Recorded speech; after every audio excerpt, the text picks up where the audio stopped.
തൃശൂർ പെരിങ്ങോട്ടുകര ദേവസ്ഥാനത്തിലെ ജീവനക്കാരനായ Arun T A ആണ് Bengaluru police തൃശൂരിലെത്തി arrest ചെയ്തത്. മുഖ്യ പൂജാരിക്കെതിരെയും പരാതിയുണ്ട്. സാവിത്രി ചേരുന്നു വിവരങ്ങളുമായി നമുക്കൊപ്പം.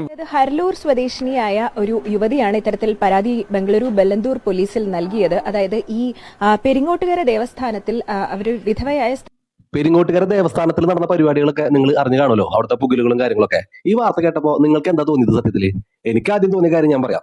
ഇവർക്ക് ഇതുപോലുള്ള വല്ല ആഗ്രഹങ്ങളോ കാര്യങ്ങളൊക്കെ ഉണ്ടായിരുന്നുണ്ടെങ്കിൽ കയ്യിൽ പൈസയും ഇത്രയ്ക്കധികം പിടിപാടുകളും ഒരുപാട് കണക്ഷൻസ് ഒക്കെ ഉള്ളവർക്ക് എന്തൊക്കെ മാർഗ്ഗങ്ങൾ ഉണ്ടായിരുന്നു. ഇതുപോലെ എന്തെങ്കിലും ആഗ്രഹങ്ങൾ ഉണ്ടെന്നുണ്ടെങ്കിൽ അവർക്ക് തീർക്കാനായിട്ട്. ഇതിനൊന്നും തെറ്റാണെന്നല്ല ഞാൻ പറയുന്നത്, പക്ഷെ ഇതിന് ഞാൻ ശരിയായിട്ട് ന്യായീകരിക്കുന്നില്ല. പക്ഷെ അതിനുശേഷം വന്ന കുറച്ച് വീഡിയോ ക്ലിപ്സ്, അതുപോലെ തന്നെ അവരുടെ voice message, chat, personal chat, അതൊക്കെ ടി വിയിൽ വരാൻ തുടങ്ങിയപ്പോഴാണ് ഞാൻ ഒന്ന് ശ്രദ്ധിച്ചത്. അപ്പോൾ അതിൽ കുറച്ച് നിഗൂഢതകൾ ഒഴിഞ്ഞിരിക്കുന്നത് കണ്ടപ്പോൾ ഞാനൊന്ന് സൂം ചെയ്ത് നോക്കി.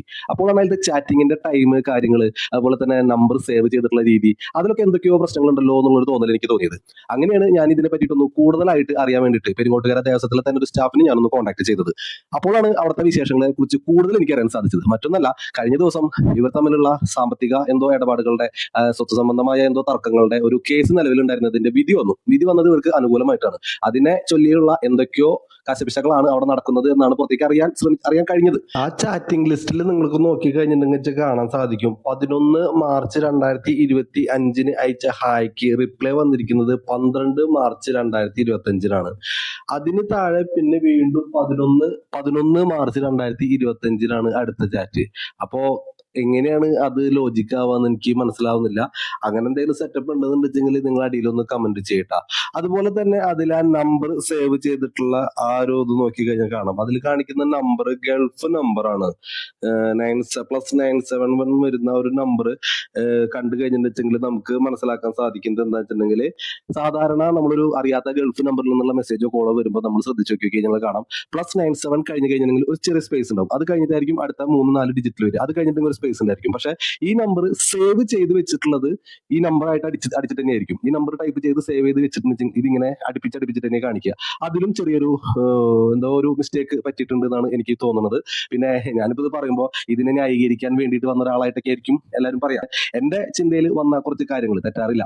കാരണം ഇവിടെ ഇതുപോലെ ഒരു വിഷ്ണുമായ ക്ഷേത്രത്തില് ഇങ്ങനെ ഒരു അപകീർത്തിപ്പെടുത്തുന്ന രീതിയിലുള്ള സംഭവങ്ങൾ കേൾക്കുമ്പോൾ ആദ്യം തോന്നിയത് ഒരുപാട് വിഷമാണ്. പിന്നീട് അതിന്റെ സത്യാവസ്ഥ എന്താണ് എന്ന് അറിയാൻ വേണ്ടി ചെകഞ്ഞപ്പോൾ കിട്ടിയ റിപ്പോർട്ട് ഞാൻ നിങ്ങളെ ഒന്ന് അവതരിപ്പിക്കണം എന്ന് തോന്നി.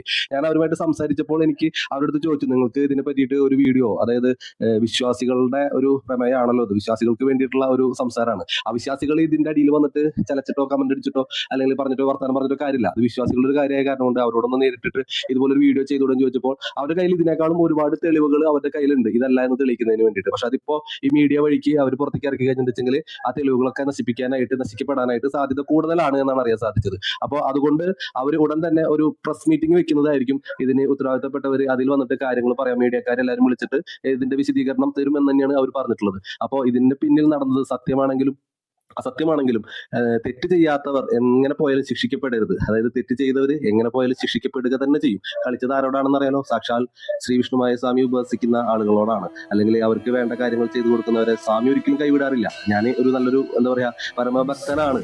ഒരുപാട് പേര്, ഞാൻ മാത്രമല്ല, നമ്മുടെ നാട്ടിലുള്ള ഒരുവിധം എല്ലാ ഫേമസ് ആയിട്ടുള്ള ആളുകളും അവിടെ വരാറുണ്ട്, പ്രാർത്ഥിക്കാറുണ്ട്.